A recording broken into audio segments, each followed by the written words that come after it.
Hello, ladies and gentlemen, boys and girls of the earth, earthlings. How are we doing today?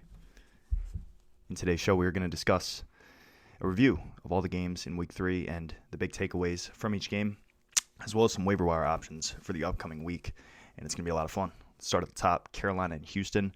This game was back on Thursday night, and my big takeaway is that Carolina might be legit, and the only fantasy options that you should want on that team are Christian McCaffrey and DJ Moore. Robbie Anderson seems to be completely phased out of the offense for now. I wouldn't drop him yet, but definitely some concerns. And the Texans on the other side of the ball just looked abysmal, and I think that they will continue to as long as Tyrod Taylor is no longer there. Panthers might be legit. They haven't really played anyone. They played the Jets, Saints, and Texans, but they are 3-0, and that defense especially is roaring. Washington took on Buffalo Washington. My big takeaway for them is that they just look terrible. They look like a bottom 5, bottom 10 team in the league. I don't know what the heck happened from last year. That top defense, the top team that we saw win the NFC East with 7 wins. They just look abysmal. And Buffalo is absolutely back. Josh Allen balled. Stephon Diggs gotten off to a little bit of a slow start, but I expect them all to bounce back as Josh Allen continues to find his groove. Chicago played Cleveland. Cleveland ended up winning the game. Man, oh man, Justin Fields, I guess he was not ready. You know, you can blame play calling, Matt Nagy, whatever, but straight up Justin Fields did not look like an NFL-ready quarterback. And for Cleveland, just start everyone on that offense that you have that is a known commodity. Chubb, Hunt, Mayfield, Beckham. They're going to continue to just absolutely ball out. Baltimore and Detroit. Baltimore won in the last second of a field goal. Justin Tucker, unbelievable play. And I think that my big takeaway for Baltimore is that don't worry about Marquise Brown. He dropped 2 clear touchdowns.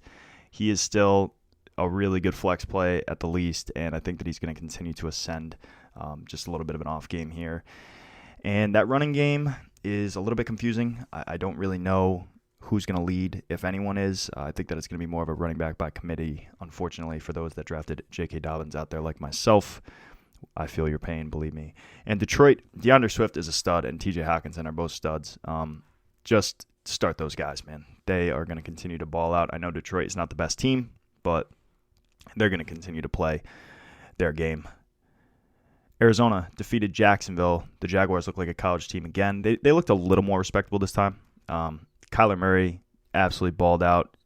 I think that every single receiver on the Cardinals that starts, the 4 receivers, are going to be usable in fantasy. I think that DeAndre Hopkins is not a top 5 locked and loaded option like we thought coming into the year.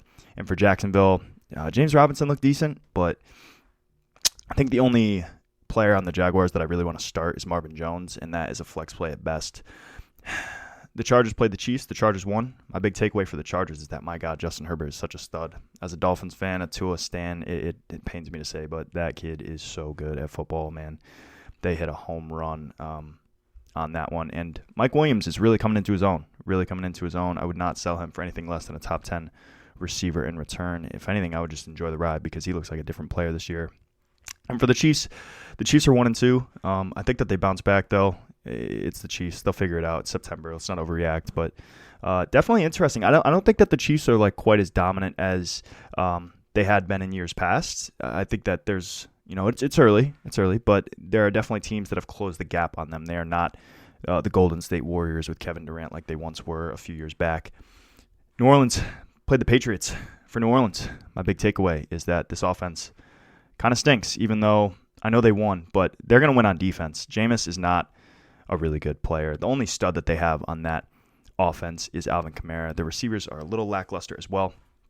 And for the Patriots, it just looks like, as beautiful as it is, as a Dolphins fan, suffering for so many years with the Patriots whooping up on us, the Patriots just don't look like a good team. They just don't look like a good team. They look like a very below average team.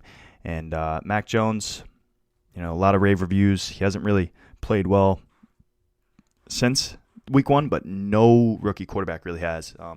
This year is starting to look a little sad for the rookie QBs, but again, it is still early. The Falcons played the Giants. Oh, man, my heart just breaks for the Giants. My big takeaway for the Giants is I don't know what my big takeaway for the Giants is. I hope they win a game. Saquon looked good, though. Saquon definitely looked like he was back to his old self. Maybe not all the way back, but certainly better than the first 2 games. But maybe it's just because his O-line was blocking the Falcons. For the Falcons, I think my big takeaway for that is that Kyle Pitts is just not going to do it this year, man. He's just not going to do it. He's not going to be a top 5 fantasy tight end. And that was the risk that you took when you took him, where you took him. And, he was going before guys like Cooper Kupp and Tyler Lockett, and I told you, do not do that. That is stupid.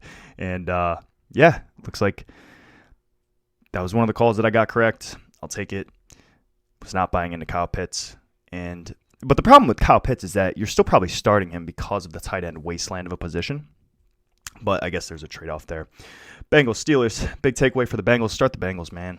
Joe Mixon, Joe Burrow, the 3 receivers, even though I don't believe T. Higgins played. Start the Bengals. They are looking really solid, really conservative game plan.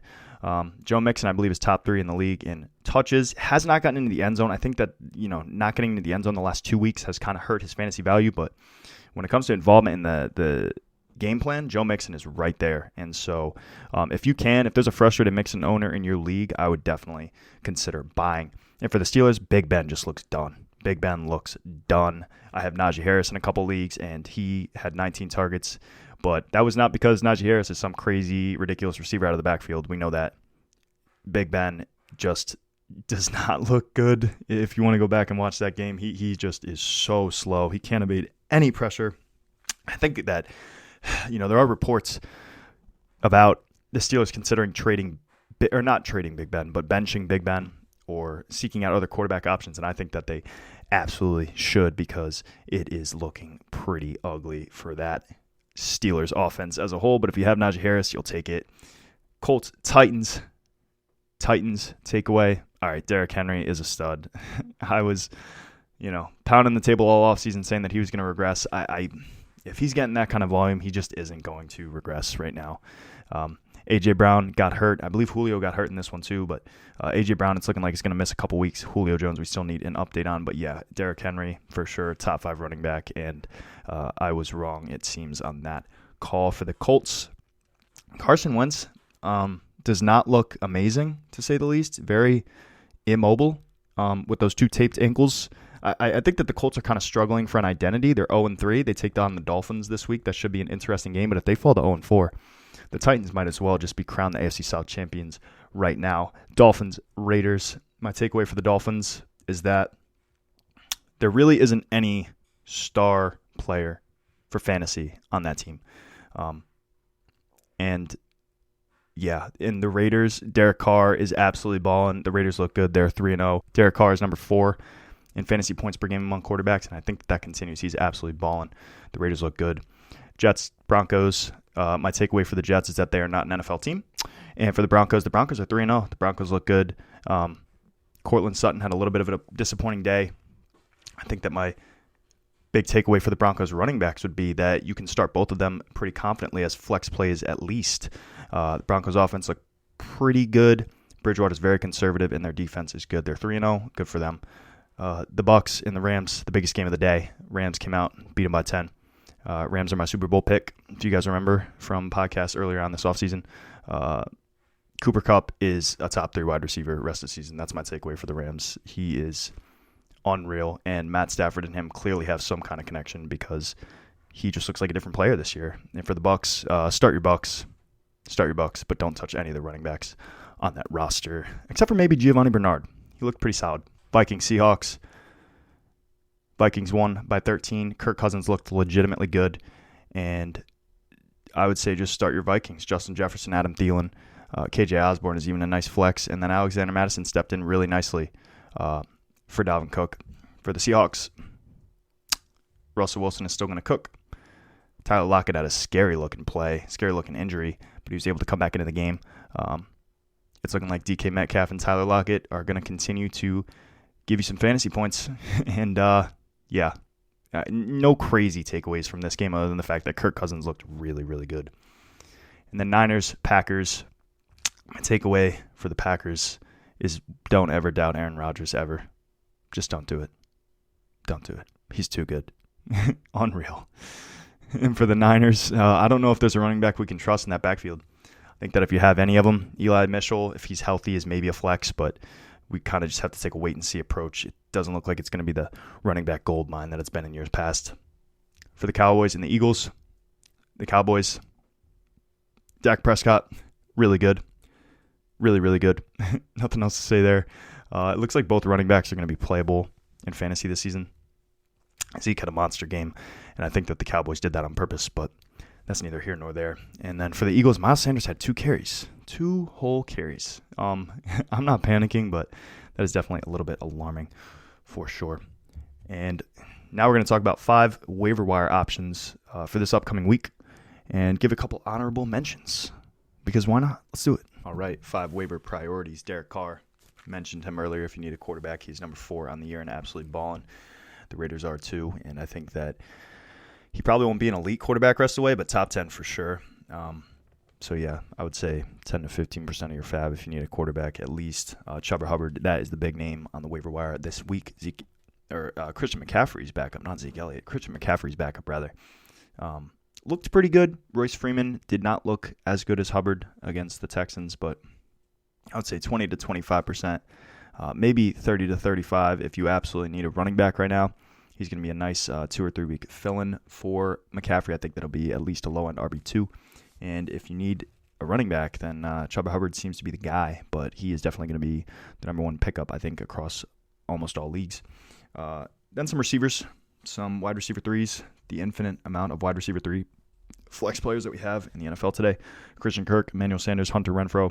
I don't think that any of them go crazy, but they're all attached to good offenses with good quarterbacks, and can't complain. I would say 10 to 15% for all those guys. And some honorable mentions. Sammy Watkins and Peyton Barber. Peyton Barber has 39 carries over the last 2 weeks. Hasn't looked amazing. It's Peyton Barber, but sometimes volume is king. In running back world, especially as the bye weeks and injuries start to hit midseason. And then Sammy Watkins, I believe, has over 30% of his team's target share. Hasn't really done amazing with it. We know who Sammy Watkins is, but again, if you need a flex bye week fill-in, then that is that. And that is going to wrap it up on the show today. I thank you guys so much for listening. Continue to plug in, and I will continue to plug out this content. I will talk to you guys tomorrow, and we can talk some more waivers and some more fantasy. Thanks, guys. Take care.